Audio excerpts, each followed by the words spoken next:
Hey, what's going on, everybody? We'll get to the chassis saver in this video, but first gotta change the oil in the daily. So we'll get that changed, and then we'll hop to prepping and doing all that stuff to get the chassis saver going on the Ram. It shouldn't take too much. I'm just gonna make sure the rails aren't dusty and anything like that. So, and I'm gonna make sure to wear gloves this time, so then that way I don't get it all over my hands. So, because some way or another, I always get it all over my hands, and then it's on my hands for the next like month and a half or something like that. So we'll get going with that and get the oil changed and start painting.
Now on to the fun stuff.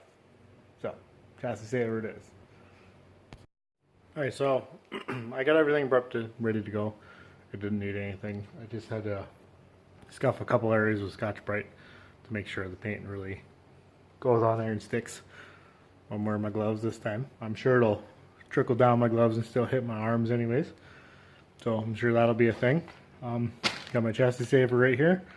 I put plastic on there because I did use it to touch up some things, and then so the lid doesn't stick or basically weld itself together. I put plastic in between there, and then the lid normally pops off pretty easy. So that's like a little tip. But I'll get going. I'll show you guys a little bit of the painting and whatnot, because like I can't be touching my phone and stuff like that while I'm painting, because obviously I'll get paint all over my hands. But I'll show you guys a little bit of painting the chassis, show you how it all lays out as I'm painting it, and then I'll probably just show you guys like the finished product of it wet before it, you know, cures. Because before it cures, it looks like, or after it cures, it looks like this. So, yeah. So it turns out pretty good. Don't mind like the little like bumps and pitting. That's just because the chassis itself is rusty. But that's more or less what it looks like after it's dry. But I'll show you guys how I put it on. You literally just, you just use a paintbrush, a regular paintbrush, and then paint it on like you would a house or anything like that. You can spray it out of the gun, but you need to reduce it and do all that stuff. It says it right on the can how you do that. I've never sprayed it because I don't like spraying it. I rather just paint it on with the paintbrush and then call it a day. So we'll get hopping on that. I'll paint a little area for you guys, show you how easy it goes on and how nice it goes on. Especially if you take your time and prep really well, it goes on really nice. Because you can paint over rust with this stuff, but you still need to get like the big chewy chunks and all that kind of stuff off. So I normally just go a step further and get all that stuff down, sandblast it, rust reform it, and then etch and prime it, and then I'll chassis saver it. So then I should have a real good bond. So we'll get hopping on that, and then I have a couple little areas to do back here. I have that area right there to do, and then where I welded on my brake bracket. So I got those two things to paint back there, which isn't really that big of a deal. So I'll get those hammered out, and then I'll start in the front. So, and I'll catch up to you guys when I get on the front, because I'm not going to show you painting the back here. So I'll see you guys in a couple seconds. All right, so we'll start here on this area, because this is the best I can light this up. So here's how we go.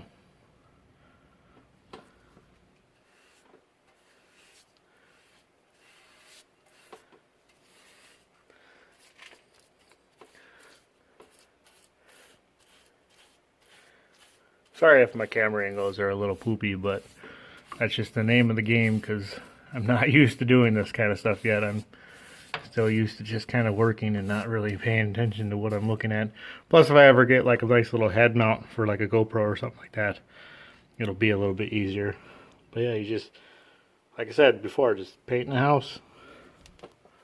I try to be not that messy with it, but this stuff does just kind of get everywhere.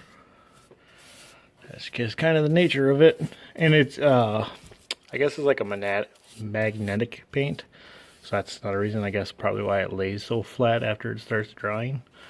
Is even if you have those brush strokes in it, like the paint itself will pull it to the actual paint or the chassis and make it nice and flat. Because the only imperfections I've ever had of this stuff is just, you know, rust pitting and, you know, dust that falls in the paint afterwards. So, but yeah, that's more or less it. And then to get in all these nooks and crannies, I just load up the brush and then just shove it down in there. And then like the really hard to get areas, like I'll just dunk the brush in there and I'll just jam the brush and then just let it flow into that area. Because I mean, I'm not trying to do like a show winning paint job or anything like that. I'm just trying to get this thing, you know, rust proofed and not ever have to worry about it again.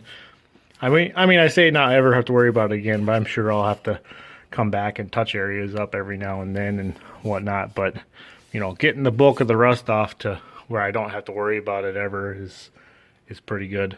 So I'll keep going on this, and then as this is drying, I'll come back and show you what it looks like. But yeah, like you can see the brush strokes in it now, but as it dries, that'll go away.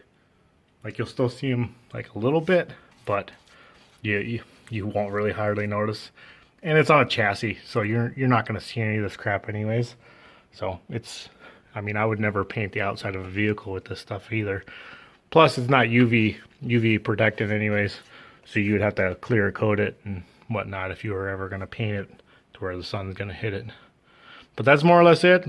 I'm going to get cracking on this, turn up some music, and get this hammered out. So then we can start on assembling some stuff. But that's more or less it for the chassis saver. And I'll come back and show you guys when I'm done. So,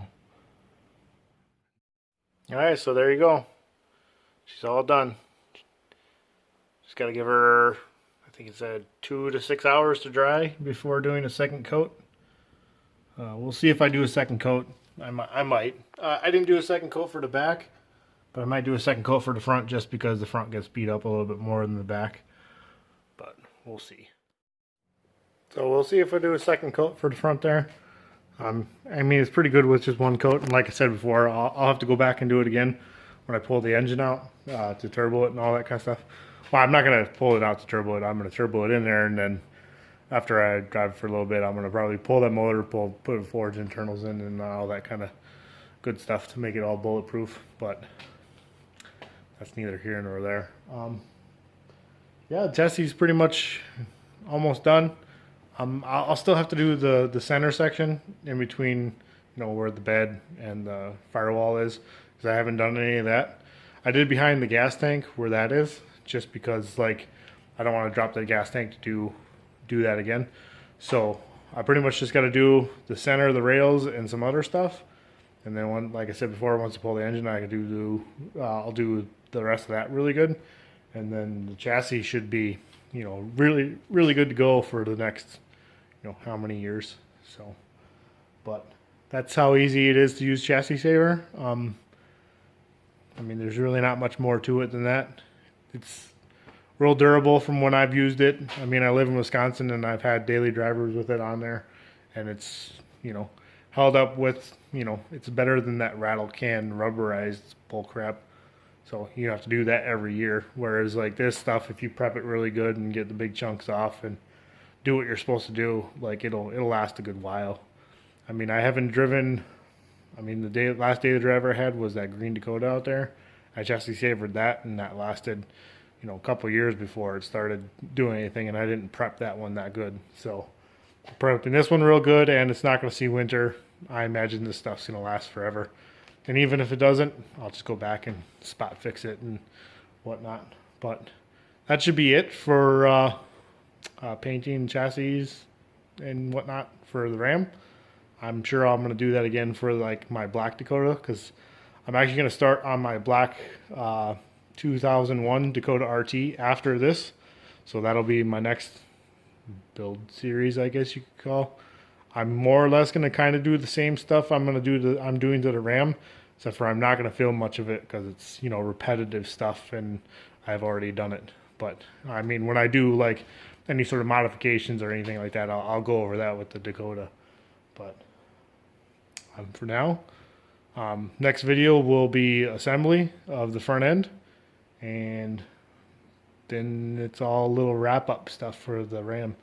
So that's a couple more videos, maybe 2 or 3 more videos on the Ram, and then we'll get to something else. But that should do it for this video, and until next time, I'll see you guys later, and peace out.